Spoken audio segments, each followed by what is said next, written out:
माननीय प्रधानमंत्री जी, नमस्कार। मेरा नाम अष्टमी सेन है। मैं कक्षा 11वीं की छात्रा डीएवी पब्लिक स्कूल रंगित नगर दक्षिण सिक्किम से हूँ।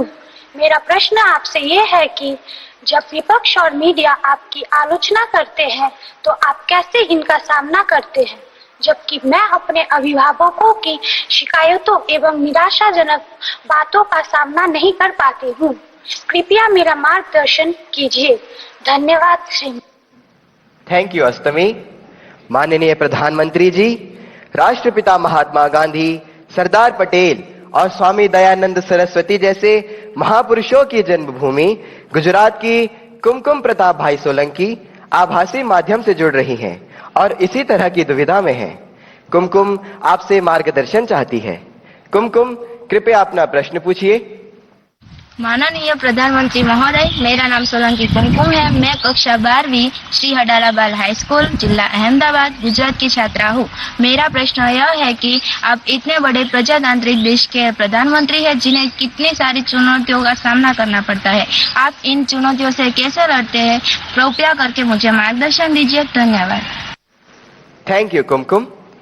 Honourable prime minister sir, Akash Darira lives in the Silicon Valley of India, Bengaluru, known for being a perfect gateway to a plethora of activities, both traditional and modern.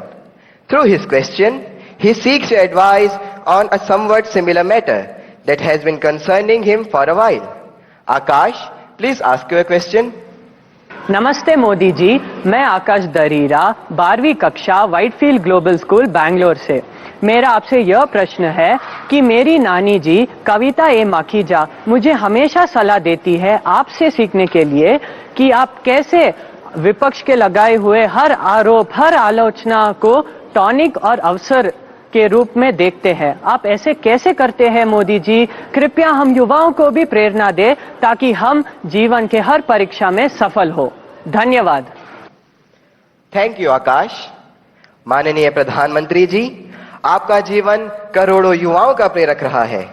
मन्नत, अष्टमी, कुमकुम और आकाश जीवन में आने वाली चुनौतियों में कैसे सकारात्मक रहकर सफलता प्राप्त करें, इस विषय पर आपका अनुभव जानना चाहते हैं। कृपया मार्गदर्शन करें। माननीय प्रधानमंत्री जी। आप लोग एग्जाम देते हैं और घर आकर के जब परिवार के साथ या दोस्तों के साथ बैठते हैं, कभी टीचर से निकट नाता है उनसे बैठते हैं और कोई सवाल का जवाब ठीक नहीं आया तो आपका पहला रिएक्शन होता है ये आउट ऑफ सिलेबस था। यही होता है ना? तो ये भी आउट ऑफ सिलेबस है। लेकिन मैं अंदाज कर सकता हूं कि आप क्या कहना चाहते हैं। अगर आपने मुझे न जोड़ा होता तो शायद आप अपनी बात को और ढंग से कहना चाहते होंगे, लेकिन शायद आपको मालूम है कि आपके परिवार वाले भी सुन रहे हैं, तो ऐसा खुल करके बोलने में खतरा है। इसलिए बड़ी चतुराई से आपने मुझे अंदर लपेट लिया है। देखिए, जहां तक मेरा सवाल है, मेरा एक कन्विक्शन है और मेरे लिए ये आर्टिकल ऑफ फेथ है। मैं सिद्धांततः मानता हूं कि समृद्ध लोकतंत्र के लिए आलोचना एक शुद्धि यज्ञ है।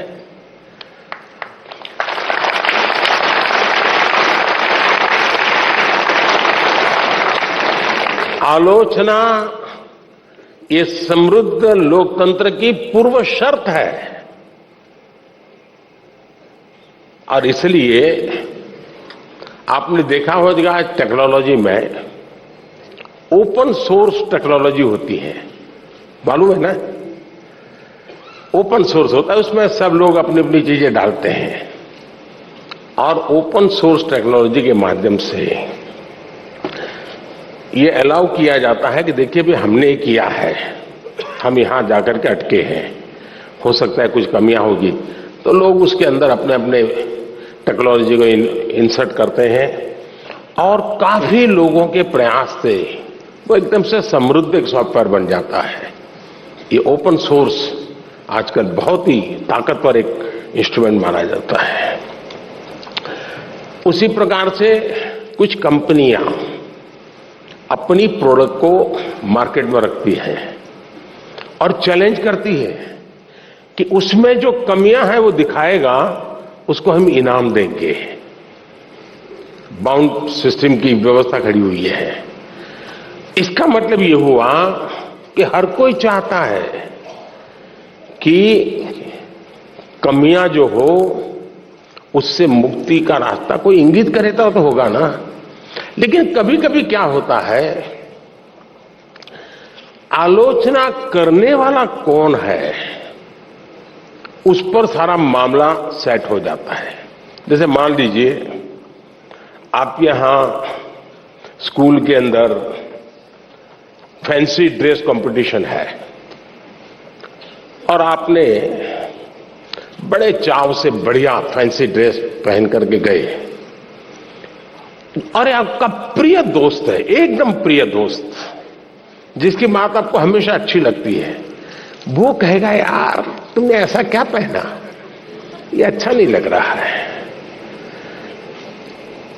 तो आपका एक रिएक्शन होगा। और एक स्टूडेंट है जो आपको थोड़ा कम पसंद है, नेगेटिव वाइब्रेशंस हमेशा आते हैं उसको देखते ही, आपको उसके बातें बिल्कुल पसंद नहीं है, वो कहेगा देखो ये क्या पहन के आया है, कैसे पहनते हैं क्या। तो आपका एक दूसरा रिएक्शन होगा। क्यों? जो अपना है वो कहता है तो आप उसको पॉजिटिव लेते हैं उस आलोचना को, लेकिन जो आपको पसंद नहीं है वो वही कह रहा है, लेकिन आपको गुस्सा आता है, तू कौन होता है, मेरी मर्जी, ऐसा ही होता है ना। उसी प्रकार से आप आलोचना करने वाले आदतन करते रहते हैं तो उनको एक बक्से में डाल दीजिए, दिमाग खपाइए मत ज्यादा, क्योंकि उनका इरादा कुछ और है। अब घर में आलोचना होती है क्या? मैं समझता हूं कुछ गलती हो रही है। घर में आलोचना नहीं होती है, ये दुर्भाग्य का विषय है। आलोचना करने के लिए मां बाप को भी बहुत अध्ययन करना पड़ता है, आपको ऑब्जर्व करना पड़ता है, आपके टीचर को मिलना पड़ता है, आपके दोस्तों की आदतें जाननी पड़ती है, आपकी दिनचर्या को समझना करना पड़ता है, आपको फॉलो करना पड़ता है, आपका मोबाइल फोन पर कितना टाइम जा रहा है, स्क्रीन पर कितना टाइम जा रहा है, सारा बहुत बारीकी से कुछ न बोलते हुए मां बाप ऑब्जर्व करते हैं। फिर कभी आप किस अच्छे मूड में होते हैं वो देखते हैं, और जब अच्छे मूड में होते हैं, अकेले होते हैं, तब प्यार से वो कहते हैं अरे यार देख बेटे तुझ में इतनी क्षमता है, इतना सामर्थ्य है, देख तेरी शक्ति यहां क्यों जा रही है। तो वो सही जगह पे वो रजिस्टर होता है, वो आलोचना काम आ जाए। लेकिन आजकल माँ बाप को टाइम नहीं है, वो आलोचना नहीं करते, टोका टोकी करते हैं। और जो गुस्सा आपको आता है ना वो टोका टोकी का आता है, कुछ भी करो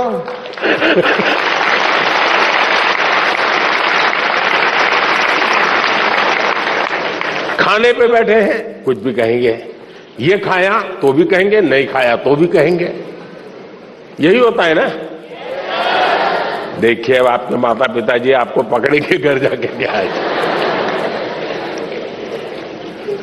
टोका टोकी जो है वो आलोचना नहीं है। अब मां बाप से मैं आग्रह करूंगा कि कृपा करके आप अपने बच्चों की भलाई के लिए ये टोका टोकी के चक्कर से बाहर निकलिए। उससे आप बच्चों की जिंदगी को मोल्ड नहीं कर सकते हैं। ऊपर से इतना मन से कुछ उस दिन अच्छे मूड में है, कुछ अच्छा करने के मूड में है, और आपने सुबह ही कुछ कह दिया, देख दूध ठंडा हो गया, तू दूध पीता नहीं है, शुरू कर दिया तू तो ऐसा ही है, फलाना देख कैसा करता है, तुरंत सुबह अपनी मां कहती है ऐसे दूध पी लेता है, फिर उसका दिमाग फटकता है, वो दिन भर का उसका काम है, बर्बाद हो जाता है। और इसलिए अब आप देखिए, हम लोग पार्लियामेंट में, कभी आप लोग पार्लियामेंट का डिबेट देखते होंगे, पार्लियामेंट का जो टीवी है, कुछ लोग बहुत ही अच्छी तैयारी करके आते हैं पार्लियामेंट में अपनी स्पीच देने के लिए, लेकिन स्वभाव से जो सामने विपक्ष के लोग होते हैं ना, वो आपकी साइकोलॉजी जानते हैं, तो कुछ में ऐसे ही कोई टिप्पणी कर देते बैठे बैठे, और उसको मालूम है कि टिप्पणी ऐसी है कि वो रिएक्ट करेगा ही करेगा। तो हमारा एमपी होता है, उसको लगता है अब इंपॉर्टेंट इसकी टिप्पणी है, इसलिए जो तैयारी करके आया है वो छूट जाती है और वो उसी की टिप्पणी को जवाब देता रहता है।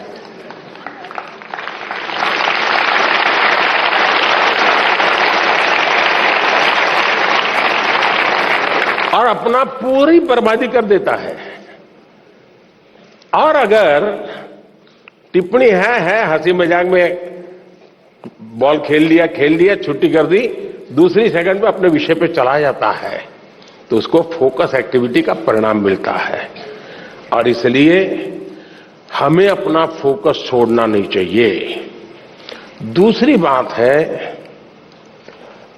देखिए, आलोचना करने के लिए बहुत मेहनत करनी पड़ती है, बहुत अध्ययन करना पड़ता है, उसका एनालिसिस करना पड़ता है, कंपैरिजन करनी पड़ती है, भूतकाल देखना पड़ता है, वर्तमान देखना पड़ता है, भविष्य देखना पड़ता है, बड़ी मेहनत करनी पड़ती है, तब जाके आलोचना संभव होती है। और इसलिए आजकल शॉर्टकट का जमाना है। ज्यादातर लोग आरोप करते हैं, आलोचना नहीं करते हैं। आरोप और आलोचना के बीच में बहुत बड़ी खाई है। हम आरोपों को आलोचना न समझे। आलोचना तो एक प्रकार से वो न्यूट्रिएंट है जो हमें समृद्ध करता है। आरोप वो चीजें हैं जिसको हमने आरोप लगाने वालों को गंभीरता से लेने की जरूरत नहीं है, समय बर्बाद की जरूरत नहीं है। लेकिन आलोचना को कभी लाइट नहीं लेना चाहिए, आलोचना को हमेशा मूल्यवान समझना चाहिए। वो हमारी जिंदगी को बनाने के लिए बहुत काम आती है। और अगर हम ईमानदार हैं, हमने प्रामाणिक सत्यनिष्ठा से काम किया है, समाज के लिए काम किया है, निश्चित मकसद के लिए काम किया है, तो आरोपों की बिल्कुल परवाह मत कीजिए दोस्तों। मैं समझता हूं आपकी एक बहुत बड़ी ताकत बन जाएगी। बहुत बहुत धन्यवाद।